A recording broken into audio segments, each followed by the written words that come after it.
शब्द हो गया, फिर चैन हो गया। फिर तब उन्होंने कहा है कि अब मेरा मन समझ के तुमने संसार में चलना है, फिर सुख पाना है, उसका वर्णन करना है।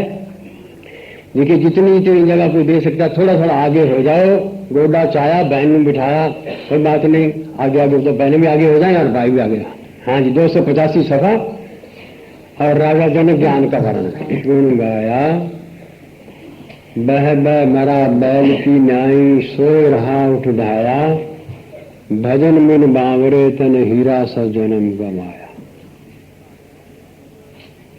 पारस में और संत में बड़ो अंतरो जान, वो लोहा सोना करे ये कर दे आप समान। सूरदास जी ने कहा है कि मौसम कौन कुटिल खल कामी, जिस तन दियो तहे बिसरायो, मैं तो ऐसो नमक हरामी।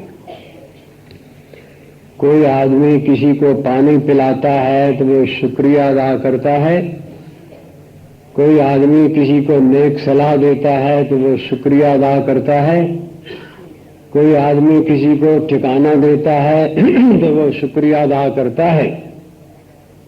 तो कहा है सूरदास ने कि मौसम कौन कुटिल खल कामी, जिस तन दियो तहे बिसरायो, मैं तो ऐसो नमक हरामी। परमेश्वर सब देता है, हर चीज देता है, देता चला जाता है, देता रहेगा, पर उसका शुक्रिया अदा करने के लिए समय नहीं है। मेरे जैसा नमक हरामी कौन होगा? इस वास्ते सब महापुरुषों का कहना है कि एक घड़ी आधी घड़ी, आदि से भी आद, राम नाम के जाप से कटे कोटि अपराध। आदि से आदि घड़ी में भी आदमी के करोड़ों पाप नाश हो सकते हैं। कोई पता नहीं होता है कि कौन सी घड़ी में कौन सा शब्द आदमी को चुभ जाए और वो उसके जीवन को बदल दे। इस वास्ते जीवन को बदला जाता है जब आदमी के पुण्य जागते हैं, पिछले जन्म के पुण्य का आशीर्वाद मिलता है। इसीलिए गुरु की आशा होती है। गुरु का मतलब क्या है? गुरु माने अंधेरा, गुरु माने रोशनी। जो आदमी अंधेरे से निकाल के रोशनी में ले जाता है, जो कीचड़ में से निकाल के निर्मल करता है, जो पापों के कुएं में पड़े हुए को निकाल के धुर तक जाने का वचन देता है, जो भ्रमों में वहम में पड़े हुए आदमी को शक्ति देता है कि पीर पैगंबर औलिया सब साहिब के हेठ, भगवान के नाम से सब नीचे हैं, उसको गुरु कहते हैं। बचपन में आदमी का गुरु उसके माँ बाप होते हैं। पढ़ता है तो जहां जहां पढ़ता है वो गुरु होते हैं। व्यापार कार में आता है तो जहां जहां सीखता है वो गुरु होते हैं। जहां ठोकर खाता है वो भी गुरु होता है कि तेरे ने ठोकर दी, आगे के लिए मेरे को समझ आ गई। उसके बाद मनुष्य के भीतर एक शक्ति है सोई पड़ी जो जन्म जन्मांतर से है। तेरे भीतर गड़ा खजाना, तूने भेद ना उसका जाना। उस भेद को जनाने के लिए जो भेदी होता है, जानने वाला होता है, उसको भी गुरु कहते हैं। वो अध्यात्म गुरु होता है। इसलिए उस गुरु की हर किसी को जरूरत होती है, क्योंकि कहीं ना कहीं तो कोई आदमी का अटकाव बना ही रहता है। वो गुरु आके दूर करता है, गुरु शिक्षा देता है, गुरु रास्ता देता है, गुरु बताता है। हमारे देश में ऐसा समय आ गया कि लोगों ने केवल थोड़े लोगों के अंदर ही नाम जपने की अनुमति दे दी, बाकी लोगों को नहीं दी।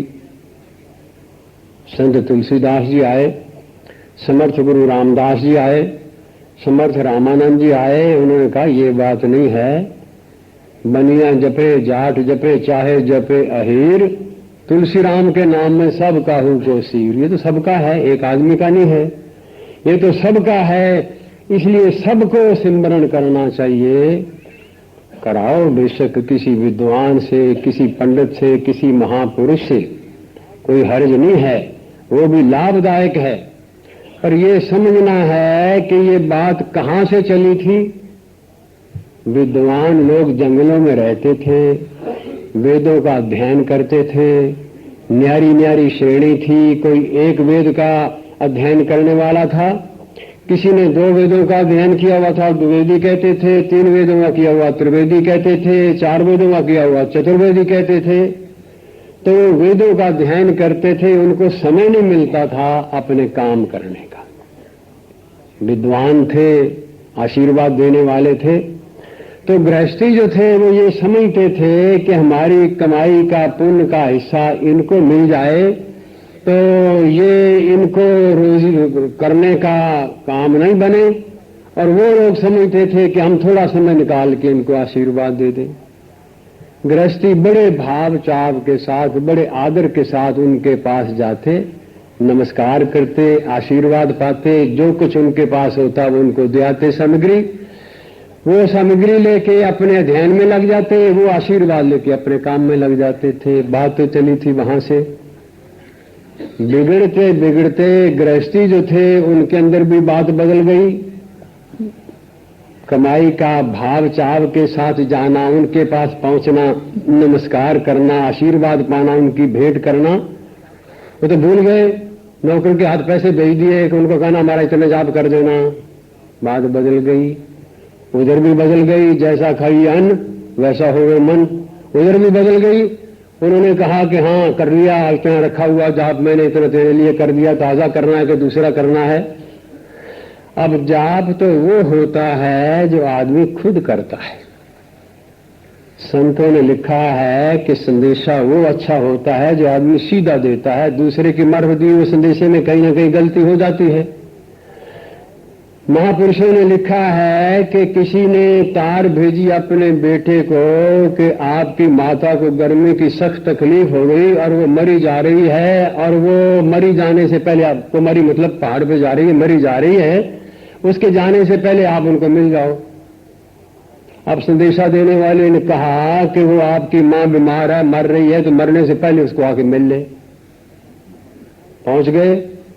हम तो पहुंच गए, कहेंगे हमने ये थोड़ा कहा था, हमने कहा वो मरी जा रही है, कुमारी जा रही है, उससे पहले मिल लो। तो संदेशा तो डायरेक्ट अपना होता है, वो ठीक होता है, दूसरे का तो नहीं होता है। थोड़ा करे, बहुत करे, जितना करे आप जाप करे तो बहुत अच्छा होता है। और उधर भी ये हो गया, महाराज ने लिखा है कि किसी ने कहा कि जाप, किसी ने कहा कि मैंने जो किया हुआ वो लेना है, वो जरा सस्ता हो जाएगा, कहने का वही दे दे। अब किसी की दादी मरी थी, उसकी शांति के लिए उसने पाठ किया हुआ था, वो बचा था, उसने लड़की की शादी में शांति के लिए पाठ चाहिए था, वो उसने ट्रांसफर कर दिया। अब बोलो वो उसका क्या फायदा, उसका क्या मेल है, मिलना क्या, मरे हुए की आत्मा की शांति का पाठ उसको पहुंचा। इसलिए दोनों तरफ से काम बिगड़ गए। गृहस्थी के अंदर आदर नहीं रहा और विद्वानों के अंदर वो भाव नहीं रहे।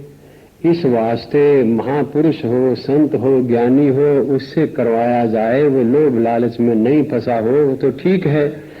लेकिन कहा है महापुरुषों ने कि तू थोड़ा कर ले, बहुत कर ले, खुद कर ले तो बहुत अच्छा है। कठिन बहुत होता है, खुद करना भी कठिन होता है। आदमी के लिए सारे काम आसान हैं, पर नाम का सिमरन मुश्किल है। काम न छोड़ा, क्रोध न छोड़ा, लोभ न छोड़ा, मोह न छोड़ा, अहंकार न छोड़ा, तूने राम भजन क्यों छोड़ दिया?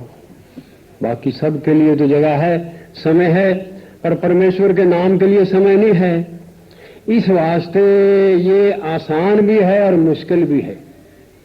मुश्किल इसलिए है कि मन जो है ये मोह माया का बना हुआ जन्म जन्मांतर से उस चक्कर में है, वो नहीं छोड़ना चाहता है माया को, वो तरह तरह के रूप बना के इसको रोकता है। आप मन को राम नाम में लगाना चाहते हैं, वो नहीं लगता है, क्योंकि देर से वो डेरा जमाए बैठा है।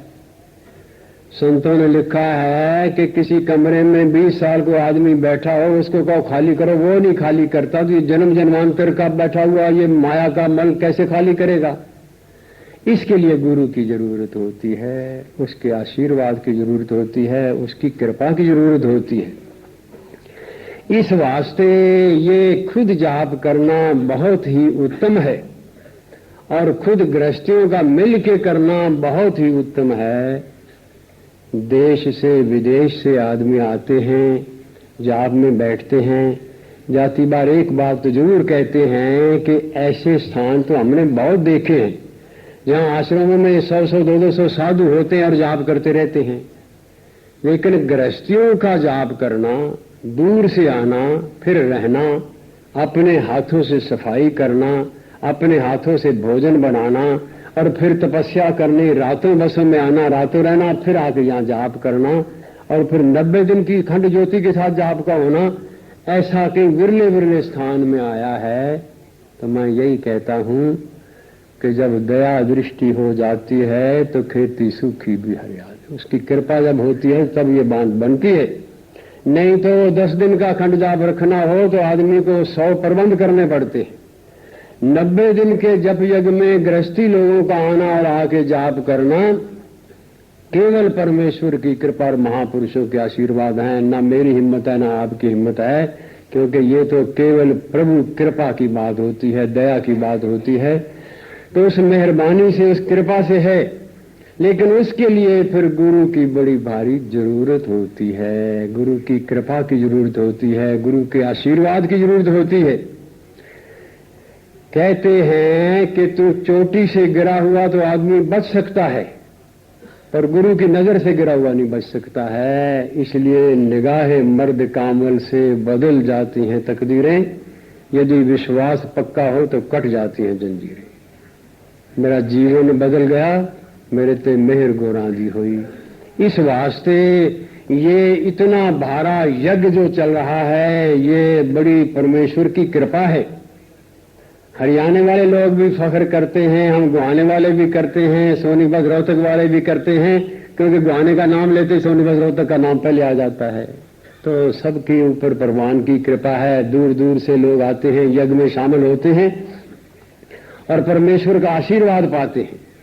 इस वास्ते हमेशा याद रखिए कि किसी गुरु की जरूरत होती है ये बताने के लिए कि ये संत तुलसीदास जी का, संत रामानंद जी का, इन महापुरुषों का एहसान कभी नहीं भूल सकते हैं। सबसे पहले तो उन्होंने ये बात कही कि ये परमेश्वर का नाम जो है, ये झोंपड़ी वाले से लेके महल वाले तक की ये इजाजत है। कोई ऐसी बात नहीं कि कोई आदमियों का ये है, ये हर एक आदमी जो है, चाहे छोटा है बड़ा है, हर एक आदमी इस नाम को जप सकता है। कखा की जुग्गी चंगी जिथे राम तेरे गुण गाइए। झोंपड़ी में भी नाम को सिमरण करने वाला राजा से भी अच्छा है। भला भरोसेवान जन यद्यपि होवे रंक, राजा क्या विश्वास बिन पतित पाप का पंख। झोंपड़ी वाला भी है, अगर नाम का सिमरण करता है तो वो राजा से भी अच्छा है। इस वास्ते उन महापुरुषों के एहसान को हम लोग हिंदू संस्कृति वाले नहीं भुला सकते हैं, जिन्होंने एक तरफ मोड़ दे दिया, सब लोगों को कहा कि नाम का सिमरण जरूरी है और यही साथ जाने वाला है और कोई चीज साथ जाने वाली नहीं है। दूसरी बात उनकी ये हुई कि झगड़े बहुत होते थे, कोई कहे कि इसको जपो उसको जपो, उनका कोई बात नहीं। परमात्मा तो एक ही है, नाम उसके एक हैं, उसके लिए झगड़ा किस बात का है। परमेश्वर का नाम झगड़े के लिए नहीं है, वो तो प्रेम के लिए है। परमेश्वर के नाम में झगड़ा क्यों करते हो। हनुमान जी बैठे हैं रघुनाथ जी के चरणों में हाथ जोड़ के, रघुनाथ जी हाथ जोड़ के समुद्र पर पुल पार लगाना है तो शिव जी का जाप करते हैं, और हिमालय पर्वत पर बैठ के शिव जी महाराज राम नाम का जाप करते हैं। तो राम नाम का जाप करने से शिव जी महाराज का, रघुनाथ जी का, हनुमान जी का आशीर्वाद मिल जाता है, इसमें झगड़े की क्या बात है। रामचंद्र जी महाराज की कृपा तो है ही, लेकिन भगवान कृष्ण जी रथवान हैं अर्जुन के, और अर्जुन रथ पर बैठा है, भगवान कृष्ण रथवान हैं, लेकिन झंडा कौन सा है, हनुमान जी का। तो किसका झगड़ा है। शिवाजी महाराज जब अफजल खां से लड़ने के लिए गए, उन्होंने समर्थ गुरु रामदास से राम नाम लिया हुआ था, लेकिन जब अफजल खां से लड़ने के लिए गए तो चंडी का पाठ करके उसका अनुष्ठान करके गए थे, तो उसमें कोई फर्क की बात नहीं है। मीरा कृष्ण गोपाल गिरधर गोपाल कहती रही आखिर तक, लेकिन चैन नहीं था, मन में शांति नहीं थी, बेचैनी थी। रविदास के पास गई, क्योंकि चैन नहीं है, गुरु के बिना चैन नहीं। कहा महारानी तू महारानी है और मैं झोंपड़ी वाला, तेरा तो बात बनती नहीं है। कहा नहीं ये बात नहीं है, म्यान को क्या देखना, देखना तलवार को होता, देखना आत्मा को, शरीर को क्या देखना है। रविदास ने फिर 3 बार कहा कि मीरा मुश्किल है। उसने कहा नहीं मैंने तो नाम लेना है। जब उसने मीरा ने नाम लिया तब उसने कहा मेरो मन राम ही राम रटे रे, मेरो मन राम ही राम रटे रे। आखिर वक्त तक गिरधर गोपाल भी कहती रही और राम नाम का सिमरण भी करती रही। तो तुलसीदास जी ने कहा, समर्थ गुरु रामदास जी ने कहा, संतों ने कहा कि ये किस बात का झगड़ा करते हो। एक ही बात समझ लेनी चाहिए कि जो आदमी झगड़ा करता है वो नाम नहीं जपता है। नाम जपने वाले को कहां फुर्सत है। और नाम का झगड़ा क्या होता है, एक लड़की होती है, शुरू में बचपन में उसका नाम आदमी कुछ रखता है, फिर आगे जवानी में नाम कुछ रखता है, शादी से पहले नाम कुछ होता है, शादी के बाद नाम उसका बदल जाता है। कभी माँ बाप लड़ते तो नहीं देखे गए भी उसका नाम छोटे में क्या था, बड़े में क्या था। लड़की तो वही है, नाम उसके 4 हैं। इसलिए परमेश्वर के नाम कुछ भी रखिए, उसमें किसी बात का कोई झगड़ा नहीं है। हम कभी ये नहीं कहते हैं कि केवल राम नाम से ही कल्याण होगा। हम तो कहते हैं जिस पर तुम्हारी इच्छा है, भावना है, वही आप करिए। लेकिन कई लोग हमारे से पूछते हैं कि आपके ऊपर बख्शिश किस नाम से हुई है, आपके ऊपर कृपा किस नाम से हुई है। हम कहते हैं हमारे तो राम नाम से हुई है और गुरु महाराज की बख्शिश से हुई है। अगर आप निश्चय के साथ राम नाम का जाप करना चाहो तो हम भी आपको कहते हैं कर लो, कोई बात नहीं है। नहीं करो तो उसमें कोई झगड़े की बात नहीं है। इसलिए हर हालत में, हर समय मनुष्य को गुरु की जरूरत होती है। चाहे कितना भी आदमी विद्वान हो, ज्ञानी हो, कितना भी ऊंचा हो, पर उसको गुरु की जरूरत होती है और उसके लिए भावना की बड़ी जरूरत होती है। शिष्य तो ऐसा चाहिए जो सब कुछ गुरु को दे, और गुरु तो ऐसा चाहिए शिष्य का कण नहीं लिए, कण भी उसका नहीं कबूल करे, अपनी मेहनत कमाई करके खाए। और शिष्य के मन में हमेशा भावना रहे कि जो कुछ भी है सब गुरु का है, और गुरु के मन में भावना रहे कि जो कुछ भी मेरे पास है मैं इसके भले के लिए खर्च करूं। ये रिश्ता होता है। इसीलिए राजा जनक के मन में इच्छा हुई, हमने पढ़ा है कि राजा जनक के मन में इच्छा हुई। राजा जनक वैरागी भी था, त्यागी भी था, विद्वान भी था, सब कुछ था, पर वो जो एक बात चैन वाली बात थी वो नहीं हुई। गुरु बिना ज्ञान नहीं होता है, सत्संग के बिना विवेक नहीं होता है। बिन सत्संग विवेक न होई, पर राम कृपा बिन सुलभ न सोई। आदमी को अपनी गलतियों का सत्संग के बिना पता नहीं चलता है। घर बैठे तो आदमी अपने आप को हर एक बात में सच्चा मानता है, पर जब सत्संग में जाता है फिर पता चलता है कि हाँ ये मेरी गलती थी। इसलिए बिन सत्संग विवेक न होई और राम कृपा बिन सुलभ न सोई। भगवान की जब तक मेहरबानी नहीं होती है सत्संग नहीं मिलता है। अब मुझे भाव भरोसा हनुमंता कि बिन हरि कृपा मिले नहीं संता। हरि की कृपा होती है तभी बात बनता है। जब भगवान की कृपा होनी होती है तो ऐसा आदमी मिल जाता है जो प्रेरणा देता है। जब भगवान की कृपा नहीं होती है तो ऐसा मिल जाता क्या करना है, छोड़ पर पखंड है, सब ठगी है, ये है वो करके वो रोक देता, बेड़ी डाल देता पैरों में। और कृपा होती है तो उसको रास्ता दिखाता है। इसलिए आदमी के पुण्य कर्म जागते हैं तो गुरु का मेल होता है। राजा जनक ने भगवान से प्रार्थना की कि परमेश्वर मेरे को सच्चा गुरु चाहिए। उसकी प्रार्थना के बाद महाराज ने कहा है, गुरु उपदेश की हुई आशा, सत्य ज्ञान की अति अभिलाषा। अति अभिलाषा हो गई। याज्ञवल्क्य गुरु घर पर आया और कल्प वृक्ष बन शोभा लाया। कल्प वृक्ष इसको कहते हैं जिसके नीचे बैठ के जो मांगो से मिलता है उसको कल्प वृक्ष कहते हैं। कामधेनु किसको कहते हैं? जिसके नीचे बैठ के जो मांगो से मिलता है उसको कामधेनु कहते हैं। इसलिए गुरु को भी कहा है कि कल्प वृक्ष है और कामधेनु है। याज्ञवल्क्य गुरु घर पर आया, कल्प वृक्ष बन शोभा लाया।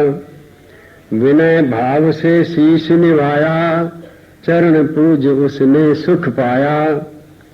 हाथ जोड़ विनती की भारी, नाम दान दोहूं अधिकारी।